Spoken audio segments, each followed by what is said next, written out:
Hello and welcome back to the channel. Public transit options between the Fraser Valley and Metro Vancouver are very limited, but there are still ways to travel between the two regions. In this video, we will be having a look at the current transit options made available by BC Transit and TransLink. Before we begin, please consider subscribing for transit content every week. Also, please consider following the channel on Instagram, which you can find the link in the description.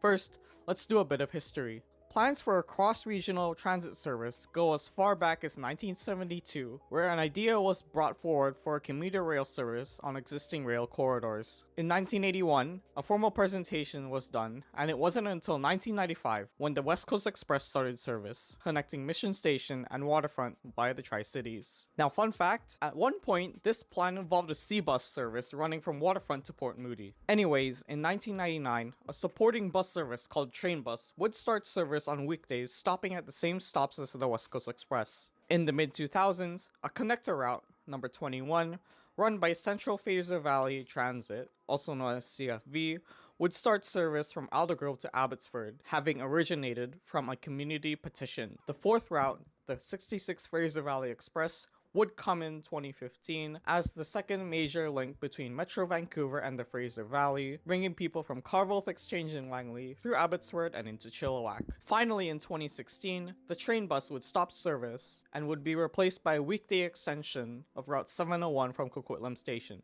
And that brings us to where we are today, with TransLink providing the link on West Coast Express and Route 701, and with BC Transit providing services on routes 21 and 66.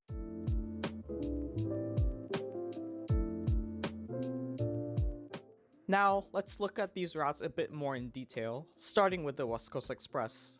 The West Coast Express is a commuter rail service that runs along the Canadian Pacific Main Line from Waterfront Station to Mission City, making stops at Moody Centre, Coquitlam Central, Port Coquitlam, Pitt Meadows, Maple Meadows, and Port Haney along the way. The service only operates during rush hour on weekdays, with 4 trips westbound in the morning and another 4 trains eastbound in the afternoon. At the time of posting, this is 1 less train than usual per direction, as before 2020, there are 5 trains in each direction. Now, because it is a commuter rail service, their fare structure and pricing is done differently. I will have links in the description for more information about fares. The trains are double-deckers and are fully accessible. In addition, each car has a washroom on the lower deck, something transit agencies across the continent could benefit from. The West Coast Express continues to be TransLink's signature commuter rail service. We will stay on TransLink and talk about the 701 now. Having existed since 1991, this bus route was, and still is, the staple for local transit service heading into Maple Ridge. In 2016, the route gained the responsibility of replacing the old train bus service that ran from Vancouver. Currently, 4 trips to Mission are provided, 1 just after the morning rush, another in the afternoon before the afternoon rush, and 2 more at night. Because the 701 is governed under regular TransLink fares, this makes it possible to make it from Mission to downtown Vancouver with only 2 transfers. Now, speaking of transfers, let's transfer to BC Transit to discuss their side of service. BC Transit is responsible for 2 of these routes, the 21 and the 66. We will discuss the 21 first. The 21 is the least used among the BC Transit routes. Although there are only a few round trips per day, the 21 provides a much needed south of Fraser connection between Aldergrove in the west and Abbotsford in the east. Since its inception, it has been connecting people to TransLink Route 503 and earlier predecessor 502 for service further west into Langley and Surrey Central. In 2009, 3 weekday trips were revised to serve Abbotsford International Airport. It is also the cheaper among the options made available by BC Transit, with a single fare costing $2.40. Do keep in mind, this is a separate transit system, so a separate fare is required. This also means that Compass cards and products are not accepted. Now, our last route is Route 66, also run by BC Transit and also operated under different fares. The 66 is the main route from Langley to Chilliwack, with a few stops in Abbotsford along the way. As alluded to earlier, there is a separate fare required to use this bus. Only this time, it is a flat rate of $5 for a one-way ticket. Unlike other long-distance highway bus services like the 555 Portman Express, the 66 uses ordinary transit buses, which can seem uncomfortable to stand on for the hour-long journey into Chilliwack. In 2019, the route had an annual ridership of 253,000, up from 72,000 from when it started in 2015. To put that into context, that's about 25 riders per trip in 2019, up from 8 in 2015, and that's not even accounting for quiet versus busy times. At the time of posting, there only exists plans to bring Route 66 into Lougheed Station, though that plan is 3 to 4 months behind schedule due to the global driver shortage. The plan sees trips picking up only eastbound and dropping off only westbound at Carville Exchange. There is no plan to put a stop at the 156th Street underpass.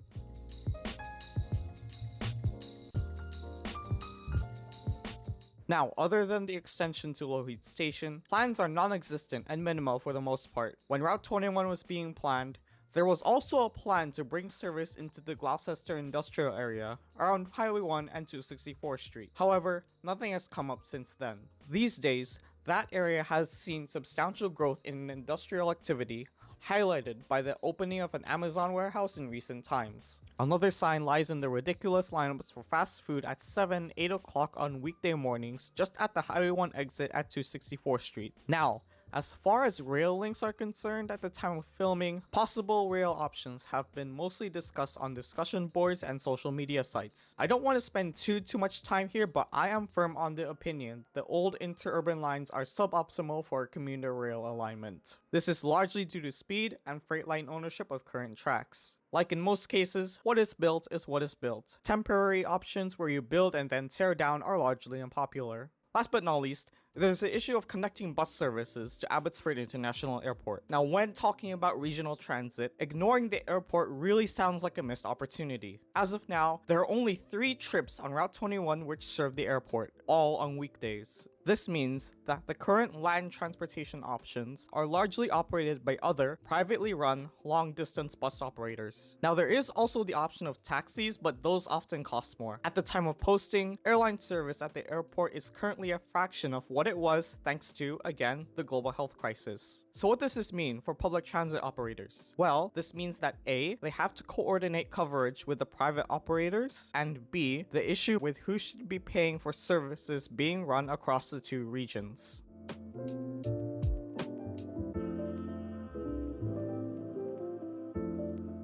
Right now, it is imperative that sufficient transit options are provided. Focus on growing the bus network first, before any rail options are laid out. The largest development, I think, in the last 10 years is the start of the Fraser Valley Express, Route 66. That said, the main things holding back progress other than the global health crisis are the driver shortages and the fact that the regional districts and the respective transit service providers are in a dogfight about who should be paying for each other's services.